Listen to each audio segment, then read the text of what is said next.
vous ne pouvez pas faire des projections sur les 25 prochaines années si vous n'avez pas fait l'état des lieux et la situation dans laquelle vous trouvez le pays. C'est d'autant plus important que, en tant qu'acteurs politiques, nous avons promis aux Sénégalais. Nous avons mené une lutte politique pendant 10 courtes et longues à la fois années, qui ont été consacrées par l'élection du président Bassirou Diomaye Faye. Et nous avions promis aux Sénégalais que nous les mènerions au sommet du gratte-ciel.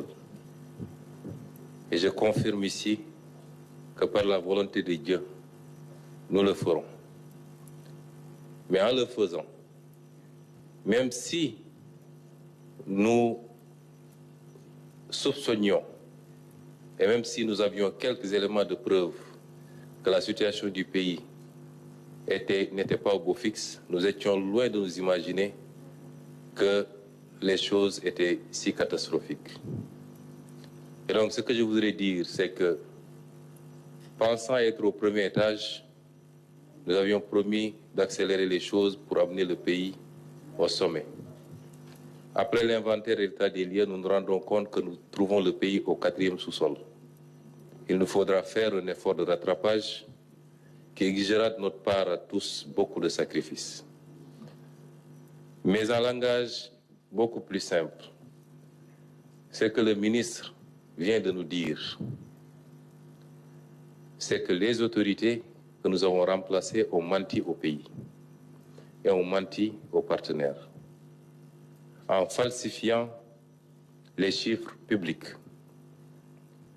en donnant des données erronées, au moins sur les 3 aspects qu'il a soulevés, mais vous pouvez le considérer sur tout autre aspect, en l'occurrence ici, le déficit public, qui est au double de ce qui a été annoncé pendant tout ce temps. La dette publique, qui est 10 points plus élevée que ce qui a été annoncé. Et de manière constante d'ailleurs, de 2019 à 2023. L'exercice aurait pu remonter plus loin. On aurait su ici, la tendance avait pris départ un peu plus tôt, mais les 4 exercices nous suffisent pour voir à quel point le régime du président Macky Sall a menti au peuple, a menti aux partenaires, a tripatouillé les chiffres pour donner une image économique, financière et budgétaire qui n'avait rien à voir avec la réalité. C'est d'une gravité extrême. D'une extrême gravité. Sur le 3e point, il a abordé la question du surfinancement. De manière très simple, ça veut dire simplement que les partenaires avaient accepté que le Sénégal puisse aller en termes de levée de fonds au-delà de ce qui était annuellement autorisé, en prévision du début des 4 premiers mois de l'exercice 2024, qui, dans tous les cas, étaient des exercices incertains au regard des élections qui se profilaient. 600 milliards qui n'auraient dû être dépensés qu'à partir du 1er janvier, mais que le régime sortant a dépensé avant notre arrivée au pouvoir, c'est-à-dire avant 2024, sur l'exercice 2023, ce qui est extrêmement grave. Il est important d'insister sur ce point, parce que la manipulation a voulu faire croire aux Sénégalais qu'il y avait un problème avec le surfinancement et que c'est notre régime qui a utilisé ces fonds, ce qui est totalement faux. Ça a été utilisé et de manière injustifiée pour plus de 300 et quelques milliards par l'ancien régime. Et au moment où on parle, nous ne trouvons nulle trace de l'utilisation de ces fonds. Je voudrais, avant de donner la parole à Monsieur le ministre de la Justice, saluer ici le courage d'un homme, le président de la République. Parce que le ministre ne l'a pas suffisamment abordé. en dehors de l'aspect misreporting, mais cet exercice auquel nous nous livrons aujourd'hui est un exercice risqué pour un État, puisqu'il peut avoir des impacts aussi bien dans nos relations avec les partenaires qu'au niveau du marché. D'autres régimes auraient préféré fermer les yeux et continuer dans la politique du bricolage et du mensonge.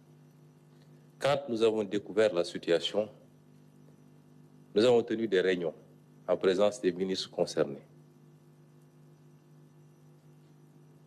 Des doutes subsistaient, légitimes. Et le président de la République a donné une réponse très simple. Je ne démarrerai pas ce mandat dans le mensonge, je ne le déroulerai pas dans le mensonge et je ne le terminerai pas dans le mensonge. Quelles que soient les conséquences de cette situation, je dirai la vérité au peuple sénégalais. Et je dis que Dieu aime le Sénégal. Parce que si on avait été inscrit dans la continuité, je puis vous assurer que ceux qui sont à l'origine de cette situation ne l'auraient jamais présenté tel que nous le ferons aujourd'hui. Et le peuple sénégalais aurait été rattrapé tôt ou tard par les conséquences catastrophiques. Nous avons vu énormément de pays se retrouver en situation quasiment de faillite parce que leurs élites ont préféré taire la vérité et continuer dans la manipulation. Je voudrais saluer le courage de cet homme également. Quand le Sénégal devait être programmé au FMI au mois de juillet, il a pris la décision de ne pas présenter le dossier du Sénégal et a dépêché le ministre des Finances pour aller le dire au FMI, aux États-Unis, et leur dire nous préférons ne pas avoir de décaissement plutôt que de le faire sur une base erronée et demain en subir les conséquences. Certains manipulateurs ont voulu dire aux Sénégalais que le FMI a reporté le rendez-vous parce qu'on aurait opéré des levées de fonds. C'est totalement faux. C'est à notre initiative, et seulement à notre initiative. C'est nous qui avons demandé au FMI. Et le FMI pourra démentir si ce n'est pas vrai. C'est nous qui avons envoyé, dépêché une délégation pour dire au FMI que nous préférons reporter ce rendez-vous, le temps de terminer le travail que nous étions en train de faire et de pouvoir nous présenter à lui dans des conditions qui reflètent la situation du pays. Ces précisions sont extrêmement importantes parce que nous sommes dans un pays de manipulation, de diffusion de fausses nouvelles à longueur de journée. Et sur ces questions, j'inviterai tous les Sénégalais à beaucoup plus de retenue, parce qu'il s'agit de l'image du pays et de sa crédibilité à l'extérieur.